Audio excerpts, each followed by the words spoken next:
Mi encuentro conmigo en su versión en español, interpretada por Bruce Willis, que él es un asesor de imagen, muy apático, muy ecuánime, y se encuentra en un momento con un niñito gordito de unos 8 años y no sabe de dónde ese niño apareció en su casa, misteriosamente.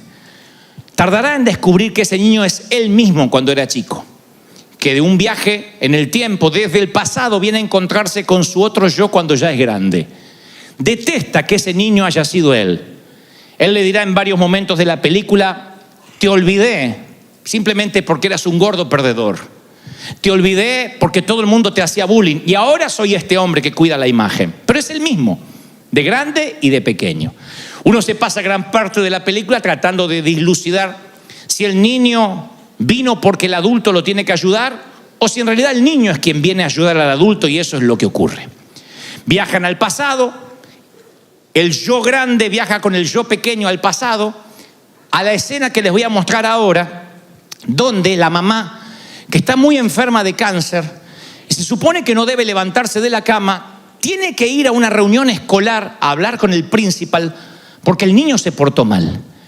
Y de regreso el padre, al enterarse de que ella salió de la cama, se enoja con el hijo y lo culpa de la enfermedad de la madre. Le dice: por tu culpa, mamá se pondrá peor y se irá. Ya no llores. Y eso marcará al niño para siempre. Y ahí uno entiende por qué luego se transformó en ese adulto tan frío. El yo adulto contempla todo desde lejos, pero no por eso se pierde los detalles. Y van a notar que el niño a cada rato dice: tengo tu tornillo, papá. Tengo tu tornillo, papá. Tengo tu tornillo, papá. Esa es una frase que repite una y otra vez porque el día anterior ayudó a su papá a armar un motor, se le cayó un tornillo y lo guardó en el bolsillo, pensando que cuando las cosas se pusieran feas con papá, él se ganaría su aprobación devolviéndole el tornillo perdido. Pero el padre no quiere oír sobre el tornillo. El padre lo culpará. Y eso cambiará su vida para el resto de su existencia. Y hace muchos años pude dilucidar por qué la película me tocaba tanto y por qué conmovía fibras tan sensibles mías. Y es que mis padres, cuando yo tenía unos 6 años y no conocíamos a Cristo todavía, tuvieron una discusión que yo oí por accidente. Mamá estuvo enferma de cáncer desde mi nacimiento. A decir verdad, le descubrieron su enfermedad cuando estaba embarazada. Y se debatieron los médicos en abortar al niño, o sea, a este servidor, o correr el riesgo de que ella bien pudiera morir durante el lapso de que estuviese embarazada o bien cuando estuviera pariendo. Mamá siguió adelante, pero parece que el embarazo complicó su enfermedad, o por lo menos era lo que papá creía y dijo en esa discusión. Convengamos, papá estaba absolutamente ebrio, borracho, el cáncer había llegado para complicarlo todo. Y yo recuerdo que papá en la discusión le dice: si no hubiésemos tenido a Dante, a lo mejor ahora estaría sana. Él fue, porque quisiste tenerlo, y ya teníamos 3 hijos, y quisiste tenerlo. Y ella le dijo algo así como: no te permito que hables así del chiquito. Y él dijo: no me importa, porque si te mueres, ¿qué hago yo con el chiquito? Eso era lo que más o menos yo escuché. Y a partir de ese entonces, una sensación se me grabó en el alma, sin saberlo. Con 5 o 6 años, yo sé ahora que hay ciertos temores que son grabados en el alma cuando uno es pequeño. Llegué a la conclusión que las viejas heridas tienen una gran memoria, una memoria profunda. Y si bien los recuerdos, los malos y buenos recuerdos a veces se mantienen frescos y vívidos, también el cerebro tiene un recurso especialmente cableado por Dios, un recurso cognitivo que hace que olvidemos ciertas partes para evitarnos el dolor, pero otras quedan grabadas a fuego y no quedan grabadas de la manera que deberían hacerlo. Entonces, cuando yo veía esta película, recordé qué fue lo que a mí me pasó interiormente. Yo sentí que a partir de ese momento me había dado cuenta que papá no me quería, que yo era un estorbo, incluso para mamá, que aunque no lo quería reconocer, el haberme traído al mundo había acentuado la enfermedad. Claro que el cáncer yo no lo había provocado, por cierto, pero yo sí lo interpreté de esa manera. Vieron que el niño, el pequeño actor dice, tengo tu tornillo, papá, tengo tu tornillo, papá. El padre no quiere oír del tornillo, pero él tiene el tornillo en el bolsillo pensando que eso hará que se gane la aprobación de su papá. A mí me pasó algo similar, de querer ganarme siempre la aprobación de papá a partir de ese momento. Siempre que papá decía, a ver quién corta el pasto, yo iba corriendo y lo cortaba primero y más rápido para que me ame más que a mis hermanos. Cuando se trataba de ayudar a papá a desarmar el auto, el alternador, las bujías, eso que hacían los padres de antes con los autos viejos, yo estaba ahí, no mi hermano. Y aunque era torpe, y aunque odiaba y detestaba ensuciarme las manos con grasa, yo quería ganarme la aprobación de mi papá. Inconscientemente yo también estaba diciendo, tengo tu tornillo, de modo que eso fuera la forma de yo pudiera acercarme a su corazón. Le pasa a gran variedad de niños. Te ha pasado a ti seguramente, nada más que no lo recuerdas. Pero a veces los niños se sienten culpables, personalizan situaciones que nada tienen que ver con ellos. Por ejemplo, un matrimonio llega a su fin y lo más probable es que el niño diga, tal vez papá se fue de casa porque yo nunca acomodaba mi cuarto. Y siempre me decía, ordena tu cuarto, por eso se hartó y abandonó a mamá y me dejó a mí. Luego te das cuenta cuando vas creciendo que un hombre no se va porque el hijo no acomoda el cuarto. Pero para cuando lo entiendes, algo quedó marcado, una sensación de angustia, una sensación de no ser amado quedó marcado en tu interior. Así como alguien piensa que el papá se fue porque él no acomodaba el cuarto, hay otros que creen que la mamá se fue de la casa porque o se buscó otro novio porque tú no ayudabas con los quehaceres de la casa. Y vivimos pensando qué hice, qué pude haber hecho, tiene que haber sido mi culpa. Mi padre estaba muy dolido por la enfermedad de mi mamá. Y yo me acuerdo que aquella vez cuando él salió de discutir de la habitación, de la recámara con mi mamá, me cruzó y borracho, no estaba consciente, pero yo sentí que me miró con odio. Es un tema resuelto. Ustedes conocieron a mi papá, yo lo amo, es un dulce, está así de parecerse al Papa Francisco. Pero estoy hablando de cuando no conocíamos a Cristo. Y él me miró con esa mirada de odio que yo pude identificar, atando los cabos con lo que había escuchado por error, que no me quería, que yo era un intruso en la casa. Yo lo amaba. Y como amaba a mi padre, yo pensé, no puede estar él equivocado. Hay algo terrible en mí. Hay algo que él ve, él no puede estar equivocado. Y entonces yo decidí que nunca más permitiría que alguien se acerque a mí lo suficiente como para ver lo que mi papá había visto en mí. Me costó años de psicoanálisis con el Espíritu Santo esto, Pero yo decía, nunca más nadie se va a acercar profundamente a mí. Trataré de que nadie construya un puente hacia mi corazón para que no descubran que soy una mala persona. Lo pensé a los 6 años. ¿Qué mala persona puedo ser a los 6? Pero yo pensé, no quiero que nadie me conozca. Y terminé en un ostracismo. Imagino que casi en un semiautismo inducido, si se me permite el término. Dejé de hablar, si hablaba poco, hablaba menos. Yo no quería que me conocieran, no quería que vinieran compañeritos a casa, en los cumpleaños yo no quería a nadie. Tenía miedo de que conocieran que yo era un fraude. No quería ver esa mirada que vi en papá en ninguna otra persona. Por eso yo llamé a este mensaje, está bien que no estés bien. Está bien que no estés bien. Ese es el título del mensaje.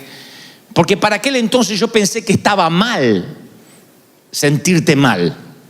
Que había que demostrar que uno estaba bien. Por eso quiero que nunca se olviden este título. Está bien que no estés bien. Yo no me permití nunca más no estar bien. Dije, yo tengo que reírme, yo tengo que estar bien y que nadie fundamentalmente me conozca como yo soy. Traté de ocultar los sentimientos. Esta estrategia de que nadie me conociera no solo afectó mi relación con el resto de la gente, sino que afectó mi relación con Dios. Uno tiende a ver a Dios de la manera que veo a su papá. La relación que tenemos con nuestro padre o la falta de padre es la manera que uno también tiende a relacionarse con Dios. Por eso hay toda una generación que le cuesta ver a un Dios de la gracia. Porque tuvo un papá terrenal que siempre nos decía las cosas malas, era la manera de criarnos. Ignorancia, falta de instrucción, de pedagogía, quién sabe. Pero papá, no recuerdo que decía, campeón, vamos. Él decía, cuando haces algo bien no tengo que decírtelo. Si haces algo malo te lo voy a hacer notar. Y casualmente un niño en los primeros años empieza a notar todo lo que le dicen. Y si nunca te dicen que estás lindo, que estás elegante, que estás linda, que estás bonita, en el caso de una niña, que te ves bien, que eres seguro, no te hace seguro, porque la única persona de la cual recibes ascendencia es de tus padres. Luego vendrán los maestros, los docentes. Pero los primeros que nos definen en la vida, los primeros que fundamentan lo que valemos como persona, son los papis, o quienes nos crían, el abuelo, el papá adoptivo, la mamá. Y cuando nos crían a la vieja usanza, con la chancla, y haciéndonos ver que cuando cometemos un error nos lo dicen, siempre la misma, siempre el mismo, no vas a cambiar nunca. Uno cree que no va a cambiar nunca. Uno dice, mamá siempre me dijo que soy una estúpida, que soy una torpe, que yo toco todo lo que arruino, y yo creo que ella tiene razón, daño todo lo que toco. Tienes 40 años y aquella frase, qué torpe que eres, niña, te sigue pesando. Claro que en el medio está que recibiste a Cristo en el corazón. Y entonces hay pastores que te dirán, Dios hizo las cosas nuevas, lo cual es una verdad escritural. Pero a la vez no podemos desconocer la esencia de dónde venimos, cómo fuimos criados, el entorno, qué nos dijeron, qué nos faltó por decir. Y esas frases terminan determinando nuestro destino. Decimos, no, yo soy culpable de alguna forma. Pasa aún con gente adulta. Hay damas que dicen, mi esposo es un abusador, pero lo merezco. Porque yo sé que no le di lo que él quería que yo le diera. No soy la mujer a la altura de lo que él esperaba. Por eso yo me merezco el abuso, el maltrato, el desdén, la indiferencia. Y no, nada hace ni justifica que te merezcas un abuso. Sin embargo, hay frases que nos marcan de manera tal que decimos, a lo mejor sí, soy una persona horrible. Otras damas dicen, cuando me miro en el espejo, veo una mujer gorda, con un cuerpo feo, que no merece que la amen. Y entonces sienten que eso le empezó ahora, que es un espíritu, un bajón, un tema de bipolaridad. Y no, a lo mejor son cosas que arrastras desde que eras una niña. Desde una frase que de alguna forma te marcó. Voy a quedarme soltero, soltera para siempre porque nadie le gustaría casarse conmigo. Nunca voy a tener hijos porque Dios me está castigando por algo que hice. Y vamos por la vida por ese sendero de culpa. ¿Qué hay de malo conmigo?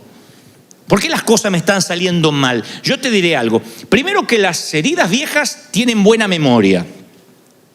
Las heridas siempre te recuerdan que están. Yo tengo cicatrices en lo físico, en mis dedos, cicatrices en mi hombro dislocado, y claro, ya no me duelen, pero ante una presurización del avión, ante un cambio de clima, algo me recuerda que no está bien en mi cuerpo, que algo le pasó hace 30 años atrás incluso. Imagina esto en lo anímico, en lo espiritual, en lo almático. Uno va por la vida pensando, yo estoy sano porque el Señor hizo todas las cosas nuevas, porque me bauticé y soy nueva criatura, y es verdad. Pero aún así hay una cautividad de la mente que debe ser quitada con tiempo, con trabajo, un cambio de mentalidad, de paradigma que viene con la ayuda del Espíritu Santo, que no ocurre mágicamente en las aguas del bautismo. Yo fui esclavo durante mucho tiempo de unos grilletes que me ataron a un poste, y esos grilletes decían, tú eres el culpable del cáncer de mamá. No debiste haber nacido. Grilletes puestos por un borracho que no sabía lo que decía. Grilletes al fin. A un niño le es suficiente para que no se pueda mover. Y a veces hay frases, episodios, infortunios que te marcan de manera tal que uno se para en la vida con esas imágenes que a veces son tan poderosas que comienzan a transformarnos físicamente en lo que no dejamos de pensar. Presten atención a esto. Así como yo digo siempre que el corazón alegre, bueno, no lo digo yo, lo dice la Escritura, pero lo repito, que el corazón alegre hermosea el rostro, Así yo también creo que un corazón amarrado con un chaleco de fuerza psicológico por algo que te pasó, te hace el rostro adusto, te hace el ceño fruncido, te arruga antes de tiempo, te cansa más de lo esperado, porque estás pensando todo el tiempo y afecta hasta tu físico. Lo dice la Biblia, tengo base bíblica para que ustedes tengan en cuenta de que esto no es un invento mío. En un verano, hace muchos años, cuando yo era adolescente, yo trabajé para una compañía que repartían Nuevos Testamentos en los hoteles, en los lugares públicos, se llaman los Gedeones. Y el CEO o el presidente de esta organización en Argentina era un hombre que tenía un rostro sombrío, desaprobaba todo, cristiano en teoría. Esas personas que tienen un no escrito en la cara, se levantan con cara de no. ¿No? Buenos días, no. Por las dudas dice no. Antes de que le preguntara, no. Cuando llego a la compañía pregunto si yo voy a tener que ver a este tipo todos los días. Y nos dicen que sí. Que es el que nos va a dar la bienvenida todas las mañanas. El que va a orar por nosotros. El tipo estaba sombrío, negativo. Y al principio yo dije, yo no quiero estar con este tipo. Necesitaba el empleo. Pero a medida que fueron pasando los días en aquel verano, yo fui cambiando mi corazón hacia el hombre, porque yo observaba cómo sus manos torcidas y dobladas debido a la artritis le impedían tomar una taza, agarrar un lápiz. Pero me di cuenta que no era lo único que tenía torcido, su alma también estaba quebrantada, porque de tanto en tanto él dejaba entrever su vida de quebranto.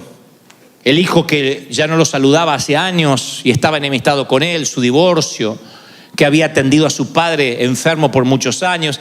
Y a medida que él iba contando sus historias de rechazo, una tras otra, yo entendí que el exterior de su cuerpo era un reflejo de su espíritu interior. No era un monstruo, porque sí, sino que la vida lo había amargado y torcido tanto afuera como adentro. Y no era lo suficientemente anciano para decir, tiene achaques de la edad. Pero era tanta la amargura que se reflejaba en el exterior. Por eso a mí me rompe el corazón, notablemente, cuando yo veo seguidores de Cristo que, a pesar de que no ignoran que Jesús vino a darnos libertad, sin embargo viven cautivos a episodios como este. Y se niegan a retrotraerse a esos episodios porque dicen, no, yo no creo en la sanidad interior, ya está, yo me quiero olvidar. Pero por mucho que te olvides, a veces vamos por la vida diciéndole a Dios, tengo tu tornillo, tengo tu tornillo. Eso fue lo que me pasó a mí. El tema no fue solo que yo intenté agradar a mi papá cortando el césped más rápido que mis hermanos.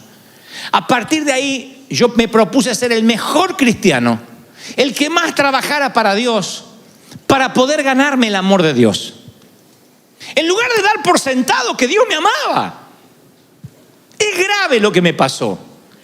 Un episodio como este en la niñez a mí me formateó mi mente para que se me grabara esa fatídica y frase que es una falacia de decir, tienes que agradar a Dios. Así que me pasé la vida queriéndole agradar a Dios. Y cada vez que Dios me hablaba, yo decía, tengo tu tornillo, tengo tu tornillo, tengo tu tornillo. Acá estoy sirviéndote, aquí estoy dando de mi ser. He ayunado toda la noche y todo el día, queriéndome ganar su aprobación. Y me frustró, me llenó de estrés, drenó mi energía, me robó años de autenticidad.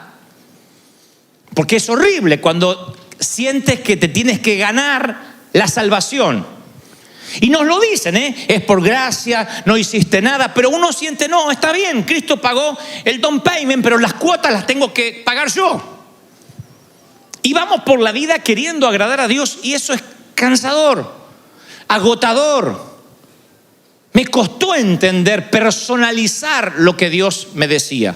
De tal manera amó Dios a Dante Miguel, que ha dado a su Hijo unigénito para que Dante Miguel, aquel niño, no se pierda, mas tenga vida eterna. Eso es para mí, eso es para ti. Están conmigo. Si tan solo personalizáramos el mensaje. Cuando uno logra individualizar el amor de Dios. Y dice, Dios es mi Dios. Él sabe cómo tratarme, Él sabe que yo nací con un papá borracho, una mamá enferma. Él sabe la familia disfuncional que tuve. Él sabe cómo hablarme, cómo tratarme. Él sabía que Abraham no resistiría, Moisés no resistiría lo mismo que Abraham. Que Moisés tenía una estructura emocional diferente a Abraham, que pudo y no dudó en sacrificar a su hijo, casi sacrificarlo. Él sabía que Jacob necesitaba un trato rompemuslo, trato de chancla. Y ahí andaba Jacob. Ahora cambié de nombre, que no era lo mismo que los demás. Entonces el pensar que Dios, bueno, Él va a bendecir a todos y sentirte parte de un todo, a veces te frustra, porque dices, si muestro que no estoy bien, no voy a pertenecer a ese todo. Pero como dice el título del mensaje, está bien que no estés bien. Está bien que tengas una historia triste que contar. Está bien que tu vida no fue un jardín de rosas. No está mal. Hay que reconciliarse de dónde venimos. No llorar, no quedarse estancado en el pasado. Pero está bien decir, yo estoy pasando un momento triste. Eso es parte de la vida. El tema es qué hacemos cuando sentimos que le fallamos a Dios, que no estamos a la altura de las circunstancias, nos sentimos culpables. A mí la relación con Dios se me hizo muy distante a partir de ese incidente en mi niñez. Génesis 3:8 dice, con el viento de la tarde, el hombre y su esposa, Adán y Eva, oyeron que Dios venía por el jardín y corrieron a esconderse entre los árboles.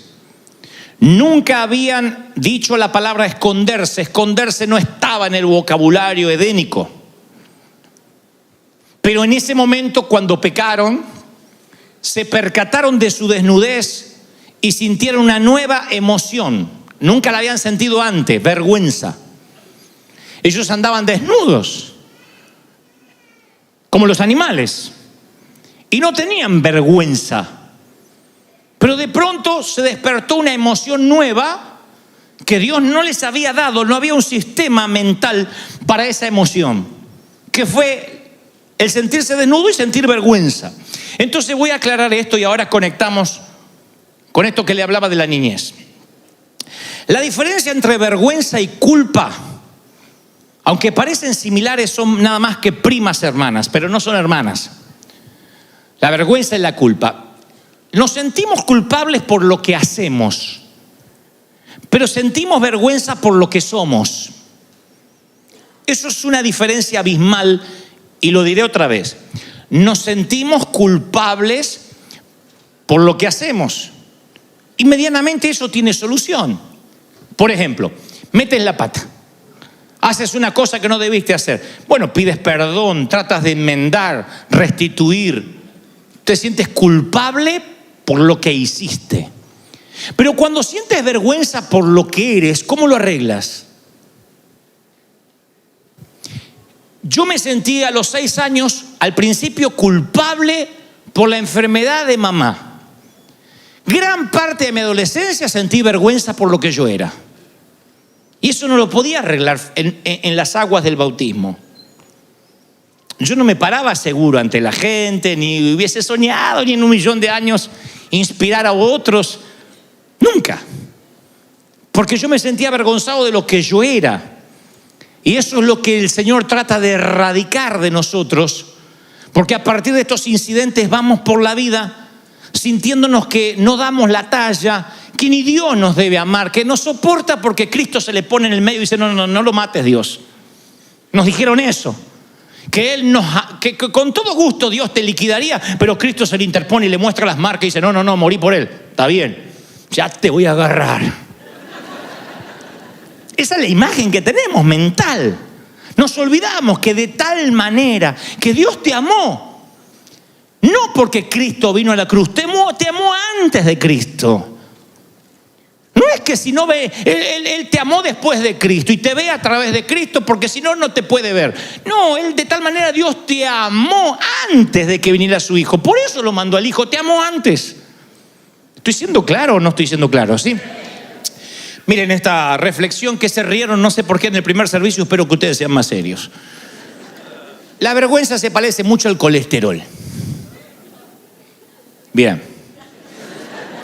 Son más serios que el servicio anterior. ¿Por qué pienso que la vergüenza y el colesterol se parecen en algún punto? Porque la vergüenza llega a nuestras vidas de dos formas: la buena y la mala. Hay una vergüenza buena, la que te hace que te vistas. No queremos ver lo que hay debajo. Que te pongas una faja que apriete al hombre fuerte o a la vieja mujer. Que te lave los dientes por amor al prójimo. Me da vergüenza no lavarme los dientes. Que te pongas desodorante, por favor. Eso no es unción, es sudor. Esa es la vergüenza buena. En términos espirituales, la vergüenza de, ay, metí la pata con Dios. Qué mal me siento, quiero arreglar las cosas con Él. La vergüenza que viene con la convicción del pecado del Espíritu Santo. Y después está el colesterol malo, la vergüenza mala que tapa las arterias espirituales y provocan un infarto en el corazón. La vergüenza que no te deja acercarte a Dios, la que obstruye las arterias. Esa sensación de vergüenza, ese instinto edénico que viene desde el huerto. ¿Qué creen ustedes que hubiese pasado si después de pecar Adán y Eva corren a los pies del Maestro? Hubiesen corrido a los pies de Dios. Pecamos, desnudos como estaban. Le confiesan, abren su corazón y piden piedad, conociendo al Dios de gracia que conocemos hoy. Porque algunos creen que en el viejo pacto Dios era un Dios malhumorado y que se ablandó entre Malaquías y Mateo. Es el mismo Dios. Si hubiesen corrido a los pies de Dios, ¿qué hubiese pasado en el huerto? Bueno, la hipótesis es que tal vez Dios los perdone.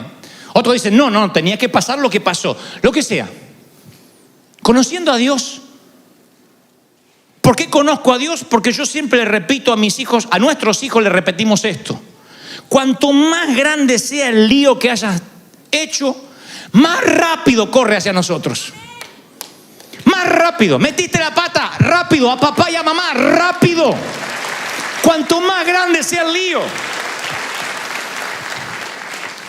No hay algo así como, hasta tal lío, ven a casa. Después, si me vas a traer problemas con la policía, no me llames. Cuanto más grande es la metida de pata, más rápido corre. Y lo mismo va para la iglesia. Cuanto más lío hayan hecho, más rápido vengan a congregarse. No escapen, no huyan, no se escondan. No importa lo que hayas hecho, esto es un hospital del alma. Entonces tú dices, metí la pata feo, no puedo ir a la iglesia. ¿Cómo no? Más rápido tienes que correr. Cuando alguien comete un error y escapa, y en vez de correr a la cruz, corre diametralmente hacia el lado opuesto, perpetúa su nombre para mal, cambia su identidad. Adán y Eva nos dejaron el triste y horrible legado del quebranto. El quebranto de la relación con Dios. Y esa fue la intención de la serpiente. Romper la relación de Dios con sus hijos. Eso es lo que ocurrió. ¿Cómo te sientes cuando caes, cuando le fallas a Dios? ¿Cómo respondes normalmente? Hagan de verdad una introspección. No somos de escondernos. Queremos primero enmendar, arreglar las cosas, arreglarlas por nuestra cuenta y después le daremos una explicación a Dios. Señor, yo puedo explicar esto, pero solo déjame unos días. Y escapamos. Y eso no funcionó en el huerto, ni funciona ahora. ¿Cómo Adán y Eva le van a ocultar a Dios que están rotos? ¿Qué hace Adán y Eva? Lo que hacemos todos. Nos metemos en un sótano húmedo, en un sitio donde no nos puedan encontrar por mucho tiempo. En un altillo. En un lugar o alto o bajo, pero donde estemos seguros. Yo lo hice. Una frase desafortunada, poco feliz de mi papá, hizo que yo me ocultara mi personalidad. Yo dije, no quiero que nadie me conozca. Yo voy a tratar de ocultar cómo soy porque te voy a defraudar. Todos tenemos nuestros escondites y sótanos preferidos. Hay de los que se esconden tras la comida, porque dicen es lo único que puedo controlar o no.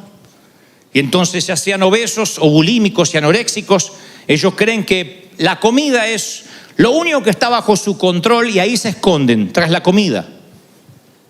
Ya sea que la vomites o la comas con voracidad, hay de los que su escondite se llama comida. Otros, los más comunes, se esconden tras las cosas. Tú sabes, una cartera más, un par de zapatos más, un vestido más y estaré satisfecho o satisfecha. Y luego, claro, el escondite otra vez te deja ver. No hay zapatos, no hay traje que pueda ocultar el quebranto ni el dolor. Siguen siendo los mismos árboles que torpemente trataron de ocultar a Adán y a Eva. Otros se esconden tras las relaciones afectivas y van de pareja en pareja, diciendo ninguna pareja me satisface, ninguna me da lo que yo necesito. Y no te la pueden dar porque el problema viaja contigo. No hay una persona perfecta para ti, por una sencilla razón: tú no eres perfecto. Aleluya. Si alguien busca una iglesia perfecta, no la encontrará, porque si la encuentras, tú la echarías a perder. Yo la echaría a perder. ¿Cómo voy a buscar la perfección cuando yo no la puedo ofrecer? Pero así somos. Y nos escondemos tras relaciones afectivas y andamos de pareja en pareja, en cama, de relación en relación, pensando esta sí me hará feliz. Si es un escondite, no te hará feliz. Tarde o temprano se verá que estás roto o rota. Otros se esconden tras el ministerio. Ese fue mi escondite favorito, el ministerio. Debo confesarte que por muchos años yo me escondí tras el ministerio. Yo siempre pensé que si yo oraba por ti, si yo te bendecía, si yo te inspiraba a ti o a quien Dios me pusiera delante, yo podía tapar mi yo real. Y de alguna manera era como cortar el césped más rápido que mis hermanos para que Dios me amara. Tengo tu tornillo, tengo tu tornillo, tengo tu tornillo, tengo tu tornillo. Sentía que de esa manera yo me ganaba la aprobación de Dios. Que si yo compartía el amor de Dios contigo, de alguna forma yo estaba oculto. Y por supuesto, yo nunca dejaba que tú me conocieras porque temía que dijeras, tu padre tenía razón, eres un fraude. Y me oculté. Tras el servicio a Dios, tras hacer mucho, tras llenar la agenda, hubo momentos de mi vida que viajaba toda la semana. Y el tema era llegar y predicar e irme rápido. Y quienes no me conocían decían, qué petulante este tipo, no saluda a la gente. Pero era el temor a que me conocieran. Era el temor de no estar a la altura de lo que se esperaba que fuera un hombre de Dios. Y ahí empieza la simulación. Ahí empieza el mostrar lo que no somos. Ese fue mi escondite, el ministerio por muchos años. O tal vez sea otro tu escondite, pero es tan tenebroso, tan lúgubre, que ni siquiera lo puedes identificar. Y tú dices, ¿cómo saliste de ahí? Vamos. ¿Cómo se supone que sales de un escondite así? ¿Cómo rehaces tu vida? ¿Cómo te abres paso en el mundo adulto sano? Te diré cómo. Con la misma pregunta del huerto. Lo mismo que Dios le preguntó a Adán. De allí estuvo la respuesta por la cual yo pude salir. Poco después que Adán pecó, dice Génesis 3:9, Dios lo llamó y le preguntó, ¿dónde estás tú? La Biblia no menciona la inflexión de voz que pudo haber tenido Dios al llamar a Adán. Porque uno puede interpretar que Dios está diciendo, ¿dónde rayo te metiste? ¿Dónde demonios estás? Yo no creo que Dios esté hablando con esa inflexión de voz. Pienso que la voz sonó triste. Pienso que ¿dónde estás? Estaba impregnado de gracia, esperando que corran hacia Él. Dios sabía que iban a meter la pata, así que supongo que en algún punto Él todavía soñaba, ansiaba, si se me permite el término, que corrieran hacia Él. ¿Recuerdas si alguna vez perdiste un hijo en el mall, en alguna parte durante unos minutos? ¿Cuál es tu reacción? Te diré cuál fue la de mi mamá cuando me perdí una sola vez. Me dijo, ¿dónde te metiste, desgraciado? Me pegaba y me abrazaba, me pegaba y me abrazaba, me pegaba y me abrazaba, me pegaba. No te me vayas mal, te quiero, me haces sufrir. ¡Ay! Me pegaba. Yo digo, ¿podríamos evitar la pegada? ¡Ay, desgraciado! Si te llegas a morir o te pasa algo, yo me muero, me pegaba. Imagínate si no me llega a querer.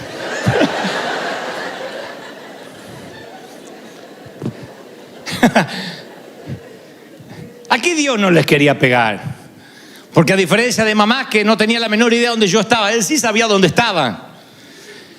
Pero les hace una pregunta retórica. No espera una respuesta. No se olvidó Dios cómo diseñó el huerto y ahora no recuerda en ese sinfín de árboles dónde están. Te dice, ¿dónde está? Pero no pregunta, ¿por qué te escondes? Siempre nos parece que el Señor preguntó, ¿por qué te escondes? Por la respuesta que da Adán. Adán responde algo que no le está preguntando Dios. Tú estás respondiéndole algo a Dios que no te está preguntando. Porque cuando Dios ve la vida que llevaste o lo que te pasó, conoce tus escondites. ¿Dónde te ocultas para que no te duelas? Las relaciones, el alcohol, qué sé yo, el sexo. Él conoce. Cuando te dice ¿dónde estás?, no espera una respuesta de por qué estás haciendo lo que haces. Es una invitación a salir del escondite. ¿No recuerdan cuando jugábamos al escondite, a las escondidas? ¿Dónde están? ¡Salgan! La invitación es sal. Donde quiera que estés, sal. Sigo siendo el Dios del huerto y sigue siendo mi hijo. Cuanto más grande sea la metida de pata, por Dios, corre hacia mí. ¿Dónde estás? Y Adán interpreta que le preguntan ¿por qué? Le está preguntando ¿dónde? Y es muy revelador lo que contesta Adán. Él dice, oí tu voz y tuve miedo porque estaba desnudo y me escondí. No te pregunté por qué, ¿dónde? La pregunta sigue hoy firme. ¿Dónde te escondes? Sal. No, pero lo que pasa es que de pequeño me abandonaron. No me digas el por qué. Yo estuve ahí, dice el Señor. Yo te vi, conozco tu sufrir. ¿Dónde? No, pero te voy a explicar el por qué. ¿Dónde? No el por qué. Oí tu voz, tuve miedo, sentí vergüenza y me escondí. Ahí está el colesterol malo. La vergüenza mala. Ahí te das cuenta que la vergüenza mala tiene una voz más convincente que la del propio Dios. La vergüenza mala tiene una voz más potente y convincente que el mismo Dios cuando la dejas crecer.